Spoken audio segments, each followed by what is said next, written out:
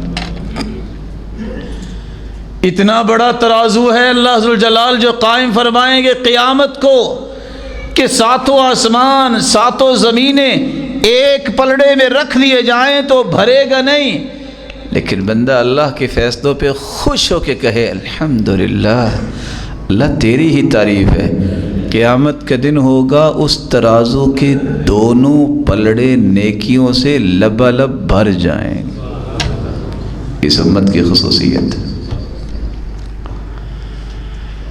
لا الہ الا اللہ، سبحان اللہ، یہ کتنے کو بڑے کلمات ہیں۔ آپ کہہ کے دیکھیے، زمین و آسمان کے خلا کی پیمائش کس نے کی ہے آج تک؟ یہ دنیا کے سارے میئرز اکٹھے ہو جائے تو کوئی میئر کر سکتا ہے کہ کتنا فاصلہ ہے؟ ان کی عقل وہاں تک سفر ہی نہیں کر سکتی۔ تم لا الہ الا اللہ، اللہ اکبر کہہ دیتے ہو، اللہ ذوالجلال تیار شدہ 100 گھوڑے اللہ کی راہ میں دینے والوں کے برابر، اور زمین و آسمان کا خلا نیکیوں سے اللہ تمہارے لیے بھر دے۔ اس امت کی خصوصیت، ایک نماز بیت اللہ میں جا کے پڑھے، 55 سال 6 مہینے دنیا کے کسی خطے میں نماز پڑھیں، یہ ایک نماز 55 سال 6 مہینوں کی نمازوں سے افضل اجر کا باعث بن جائے گی۔ اس امت کی 8ویں خصوصیت یہ ہے، رسول اکرم صلی اللہ علیہ وسلم نے جو بیان کی کہ یہ لوگ تھوڑا سا کام کرتے ہیں، ان کو اجر زیادہ ملتا ہے۔ ایک 9ویں خصوصیت ہے، دنیا میں کوئی دین جو دین اپنے آپ کو سمجھتے ہیں کہ ہمارے پاس دین ہے، یہودی ہو، عیسائی ہو یا کوئی اور،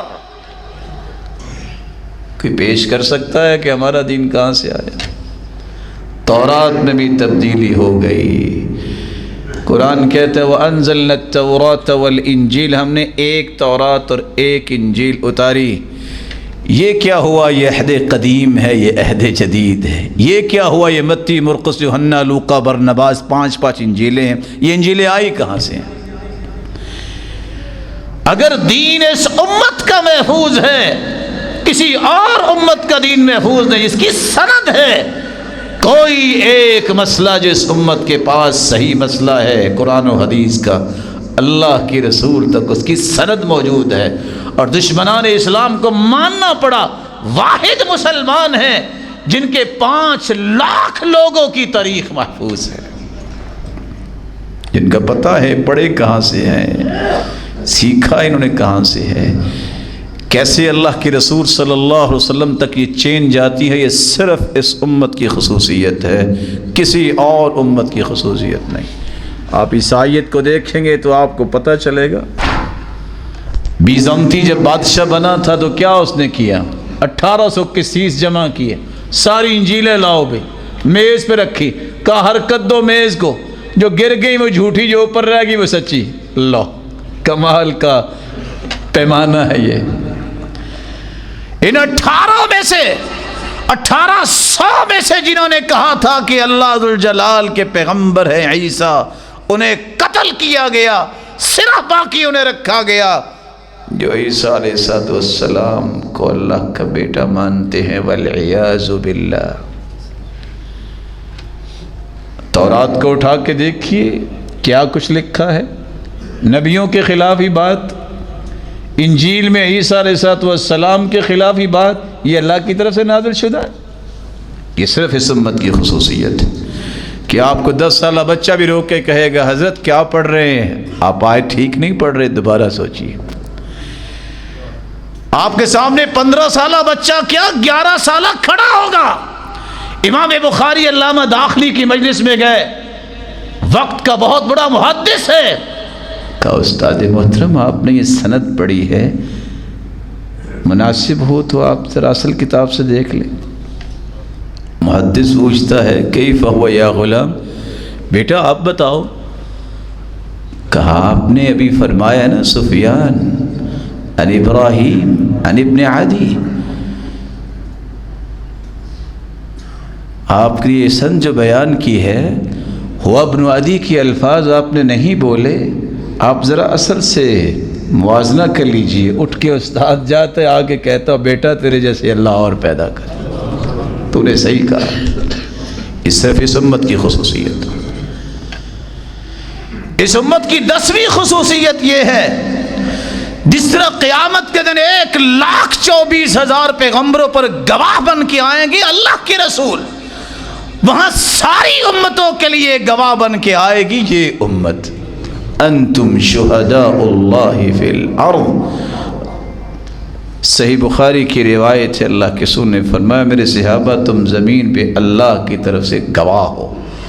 ہوا یہ کہ ایک جنازہ آیا، صحابہ نے تعریف کیا، آپ نے فرمایا وجبت، واجب ہو گئی۔ دوسرا جنازہ آیا، صحابہ نے اس کی تعریف نہیں کی، برائی بیان کی، فرمایا وجبت۔ صحابی نے سوال کر دیا کیا وجبت؟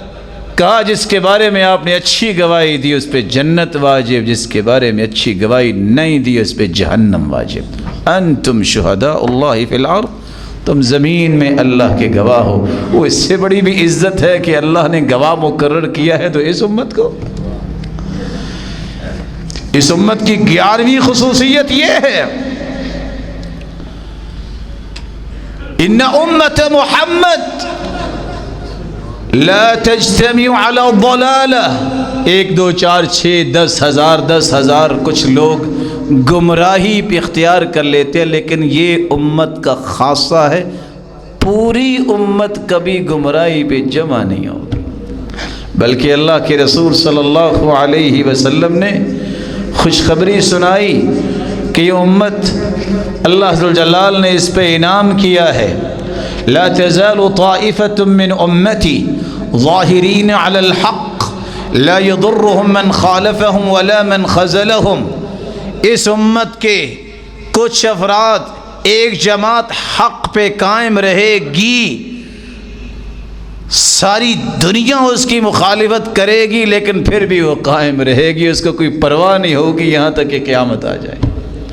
یہ حق پہ قائم رہنے والے آج بھی موجود ہیں، اور اگر میری بات کو گہرائی اور گہرائی میں چیک کرنا چاہو تو کبھی نیٹ تو ایک مصیبت آ گئی، اس سے فائدہ بھی لے لو۔ دیکھیے گا دشمن ہر وقت کن کو کچلنے کے لیے تیار ہے، آپ کو سمجھ آ جائے گی کہ حق کیا ہے اور باطل کیا ہے۔ ان کی آنکھوں میں آنکھیں ڈال کے بات کون کرتا ہے؟ ان کو کس بات کا خوف ہے؟ یہ لوگ اگر دنیا میں رہے تو ہمیں نیست و نابود کر دیں گے۔ ذرا ان کی کمنٹس بھی پڑھ لو، جو انہوں نے سٹیٹمنٹس لکھی ہوئی ہیں، دشمن سے ہی پوچھ لو، تمہیں سمجھ آئے گی کہ حق پہ قائم رہنے والا کون ہے۔ رسول اللہ صلی اللہ علیہ وسلم نے اس امت کے بارے میں یہ خوشخبری سنائی تھی۔ یہ امت امت مرحومہ ہے، اس پہ اللہ نے رحم کا وعدہ کیا ہے، اس لیے فرمایا امتی ہذہ امت مرحومہ لیس علیہا عذاب فی الآخرہ عذابها فی الدنیا الفتن والزلازل والقتل۔ اس امت میں زلزلے آتے ہیں، قتل و غارت ہوتی ہے، فتنے آتے ہیں، یہ آزمائشوں پہ جو پختہ رہے گا اللہ قیامت کے دن ان کو عذاب سے دوچار نہیں کرے۔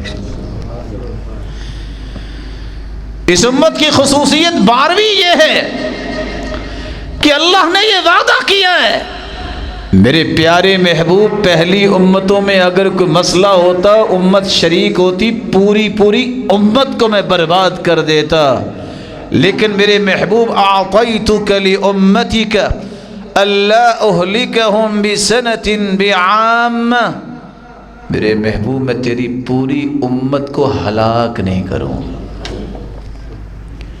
یہ اللہ کے رسول صلی اللہ علیہ وسلم پر اللہ کا انعام ہے۔ رسول اکرم صلی اللہ علیہ وآلہ وسلم نے ایک 14ویں خصوصیت بھی بیان کی، آپ نے فرمایا بشر هذه الامة بالسنا والتمكين في البلاد والنصر والرفعة في الدين ومن عمل منهم بعمل الآخرة للدنيا فليس له في الآخرة نصيب. امت کو خوشخبری سنا دیجئے، جب تک یہ اپنی ذمہ داریوں کی ادائیگی کرتی رہے گی اللہ ذوالجلال اس کی عظمت، رفعت، اس کے دین کی نصرت اور حفاظت فرمائیں گے. اور زمین میں اقتدار کی خوشخبری انہیں سنا دو، یہ امت ہی حاوی رہے گی. کب تک؟ جب تک یہ اپنی ذمہ داریوں کو ادا کرتی رہے گی. رسول اکرم صلی اللہ علیہ وآلہ وسلم نے فرمایا اس امت کی ایک خصوصیت یہ ہے، قیامت کے دن سب سے پہلے جس امت کو اللہ جنت میں داخل فرمائیں گے وہ یہ امت ہوگی. نحن الآخرون الأولون يوم القيامة ونحن أول من يدخل الجنة. صحیح مسلم کی روایت، ہم آئے تو آخر میں ہیں لیکن قیامت کے دن اللہ سب سے پہلے جنت میں داخل فرمائیں.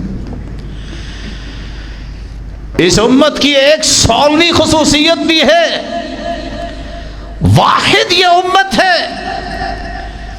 جس امت کے لوگ سب سے زیادہ جنت میں جائیں گے. صحیح بخاری کی روایت ہے 2546، اللہ کے رسول نے فرمایا کہ قیامت کو 120 صفیں جنت میں جائیں گی، 80 صفیں صرف اس امت کی ہوں گی، باقی ساری امتوں کی 40 صفیں ہوں گی. آپ میں سے کوئی بندہ سوچ رہا ہوگا میرا پیارا اور محترم بھائی صفیں صرف 120 جائیں گے تو بندے کتنے جائیں گے؟ یہ تو بہت تھوڑی تعداد لگتی ہے. نہیں، میری اور آپ کی عقل وہاں تک سفر ہی نہیں کر سکتی کہ وہ صفیں کتنی بڑی بنیں گی. میں صرف ایک بات پیش کر دیتا ہوں، 17ویں خصوصیت جس سے 16ویں خصوصیت بھی سمجھ آئے گی. اللہ کے رسول نے فرمایا یہ میری امت کی خصوصیت ہے. وعدنی ربی، میرے رب نے میرے ساتھ وعدہ کیا ہے. میرے محبوب 70,000 لوگ آپ کی امت سے بغیر حساب کے جنت میں داخل کروں گا.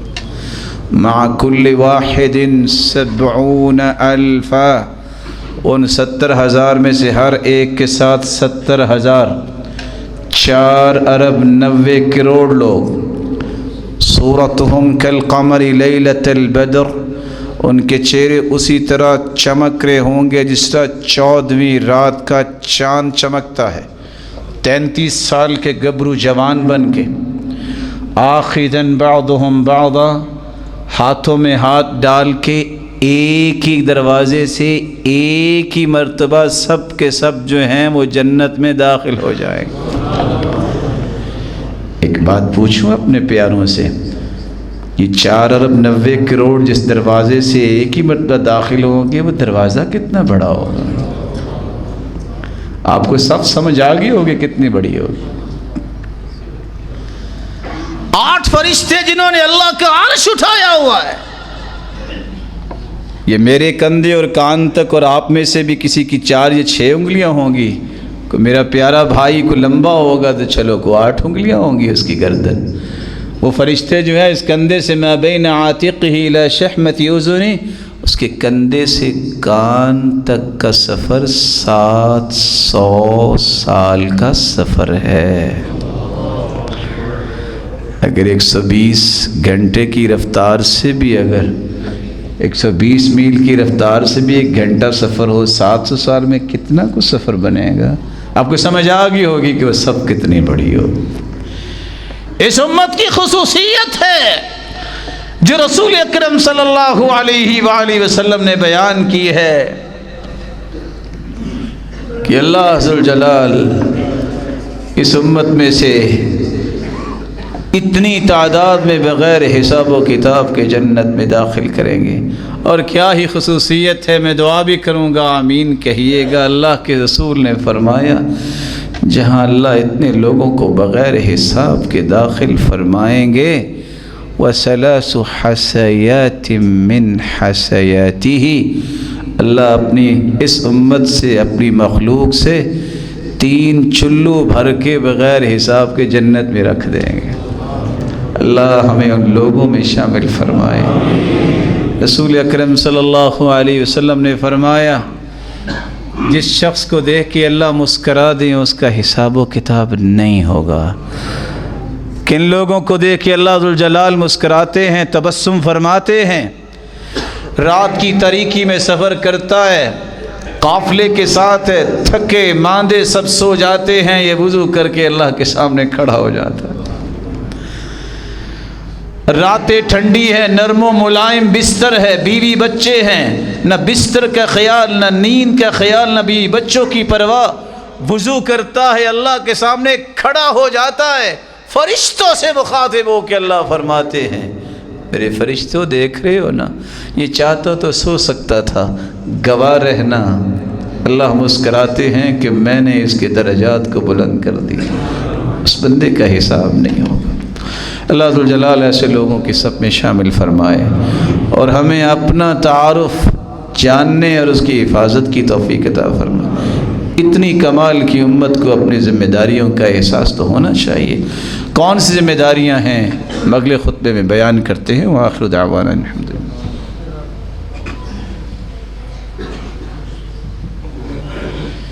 الحمد للہ علی احسانہ والشکر لہ علی توفیقہ وامتنانہ، اما بعد۔ جس امت کی خصوصیتیں آپ نے سنی ہیں، اس امت کا منہج اور مشن یہ ہے کہ اگر اس نے اپنی ان خصوصیات کی حفاظت کرنی ہے تو صرف ایک مشن اس کا ہونا چاہیے۔ ترکت فیکم امرین لن تضلوا ما تمسکتم بہما، کتاب اللہ و سنت رسولہ۔ کائنات کے سرتاج نے کہا تھا، میرے صحابہ میں 2 چیزیں چھوڑ کے جا رہا ہوں، ایک اللہ کی کتاب ہے، ایک اس کے رسول کی سنت ہے۔ جب تک ان دونوں چیزوں کو تھامے رکھو گے کبھی گمراہ نہیں ہوگے۔ اگر ان خصوصیات کی حفاظت کرنی ہے، آپ کے نظریات ہوں، آپ کی سوچ ہو، آپ کے اقوال ہوں یا اعمال ہوں، ان کو قرآن و سنت پہ پیش کر لینا، جو موافق ہو ان کو جاری رکھنا، جو مخالف ہو ان کو چھوڑ دینا۔ بڑا آسان سا قاعدہ ہے۔ جو عمل قرآن و سنت کے مخالف ہے، متحارب ہے، متضاد ہے، اگر وہ بھی آپ کے اندر موجود ہے تو سمجھ لینا آپ اپنی خصوصیات کی حفاظت نہیں کر رہے۔ ذرا اکیلے بیٹھ کے سوچئے تو صحیح کہ جس میرے پیارے اور محترم اور معزز بھائی کو بھول لگ گئی، اس نے شیو کی ہوئی ہے، قرآن و سنت اس کے بارے میں کیا کہتا ہے؟ دعویٰ اپنی جگہ۔ جو میرا پیارا بھائی نماز پڑھتا ہے، 210 روایتیں ہونے کے باوجود ہاتھ نہیں اٹھاتا نماز میں، وہ کس کے لیے نماز پڑھتا ہے؟ جس پیارے بھائی نے حلب الطائی کی روایت سنن ابی داؤد کی پڑھی ہے، بیان ہوئی ہے، یشد بہم علی صدری، کہ اللہ کے رسول سینے پہ ہاتھ باندھتے تھے، جو نہیں باندھتا وہ کس کے لیے نماز پڑھ رہا ہے؟ صفوں کو ہی دیکھ لیں، اگر صف میں میں اپنے مسلمان بھائی کے ساتھ پاؤں نہیں ملا سکتا حدیث کی روشنی میں دشمن کے سامنے صفیں کیسے بنا سکتا ہوں؟ اللہ عز و جلال ہمیں صراط مستقیم عطا فرمائے، یہ مشن دے کہ ہم ہر وقت قرآن و سنت کے موافق کام کرنے والے بنیں۔ ذمہ داری یہ ہے اس امت کی جس کی اتنی خصوصیات ہیں، یہ اپنے گروہی اختلافات چھوڑیں، یہ ذاتی عناد اور عصبیت اور تعصب چھوڑیں، متحد ہو جائیں۔ کس پر؟ قرآن و سنت پر متحد۔ دنیا کے ہر شخص کی بات میں اختلاف ہو سکتا ہے، قرآن میں بھی اختلاف ہو سکتا ہے، حدیث میں بھی اختلاف ہو سکتا ہے۔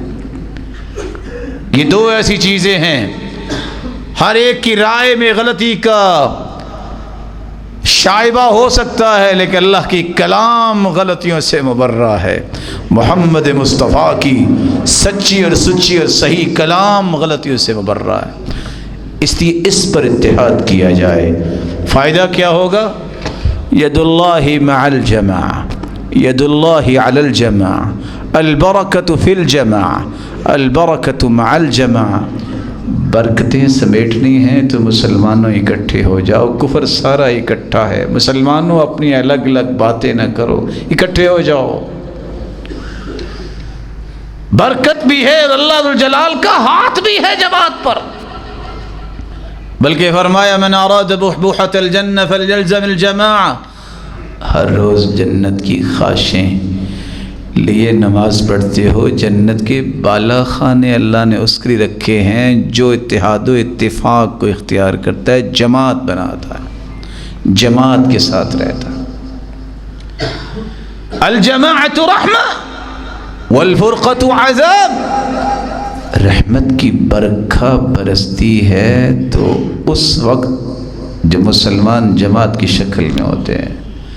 برسی نا رحمت کی برکھا 313 پر 1000 مقابلے میں تھے، کون بھاگے؟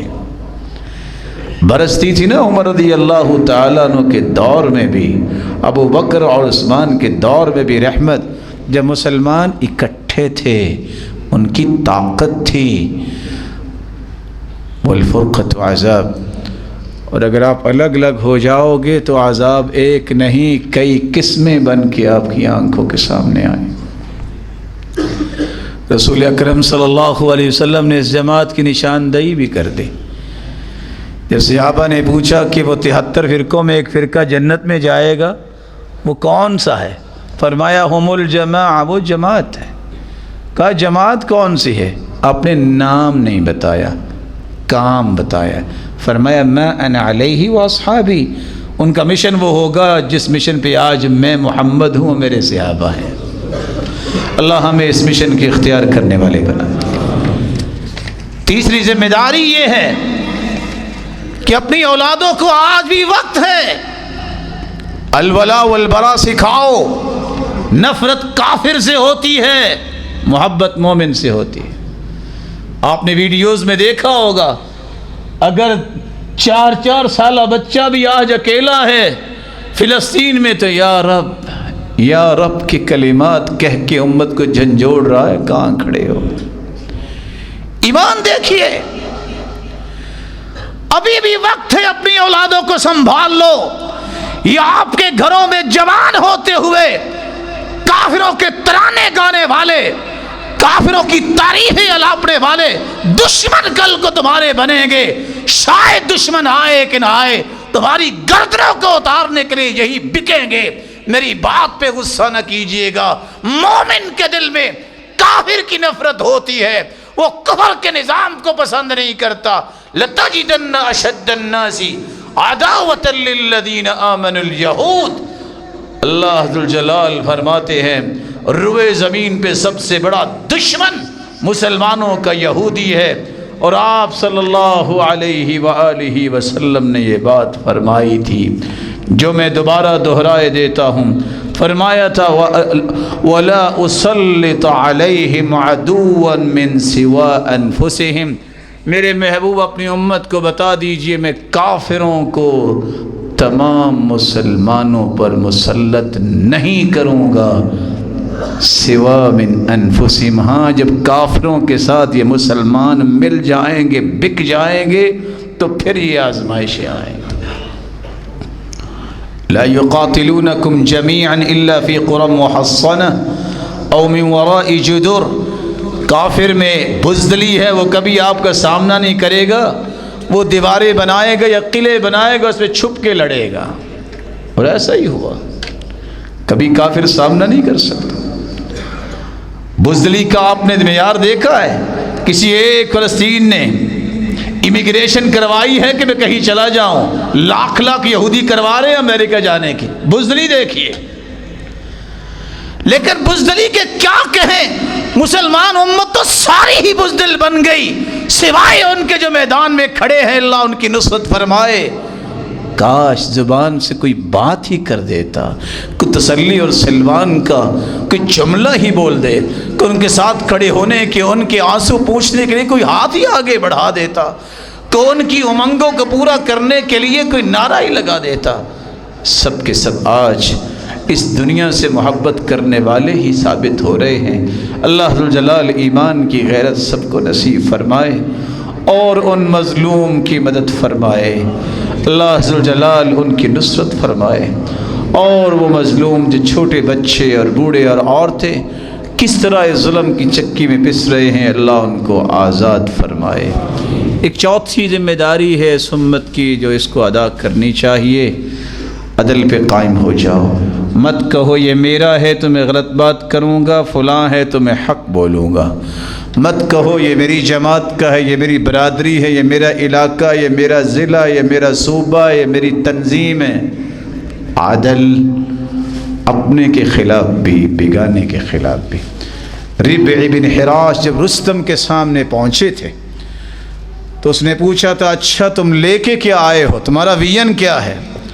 تو ربع بن حراش رضی اللہ تعالی عنہ نے کہا تھا لنخرج العباد من عبادة العباد إلى عبادة رب العباد ومن ضيق الدنيا إلى سعتها ومن جور الأديان إلى عدل الإسلام۔ ہمارا وین 3 نقاطی ایجنڈے پر ہے۔ ہم لوگوں کو لوگوں کی غلامی سے نکال کے اللہ کی غلامی میں دینا چاہتے ہیں۔ ہم ہر قسم کا ظلم ختم کر کے لوگوں کو خوشیاں دینا چاہتے ہیں۔ ہم دنیا میں نافذ جو ظلم کا نظام ہے، بے انصافی ہے، اس کو توڑ کر سب کو عدل و انصاف کا پیغام دینا چاہتے ہیں۔ یہی مسلمانوں کا وین ہے، یہی مسلمانوں کا پیغام ہے۔ اللہ ذوالجلال اس کو قائم رکھنے کی توفیق عطا فرمائے۔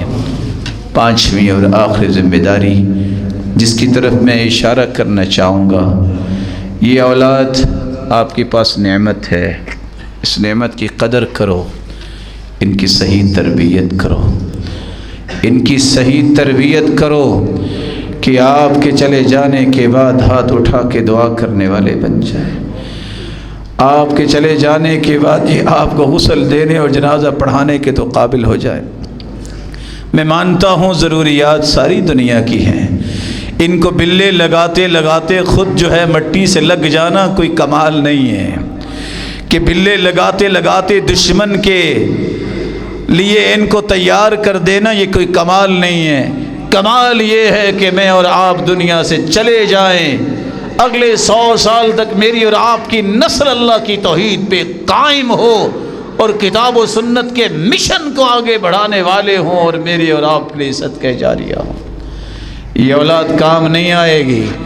اللہ ذوالجلال فرماتے ہیں قیامت کا دن ہوگا، یود المجرم لو یفتدی من عذاب یومئذ ببنی، جس دن جہنمی جہنم کو دیکھیں گے یہ تمنا کریں گے، سب سے پہلے یہی تمنا اللہ مجھے چھوڑ دے، میرے بیٹوں کو جلا دے،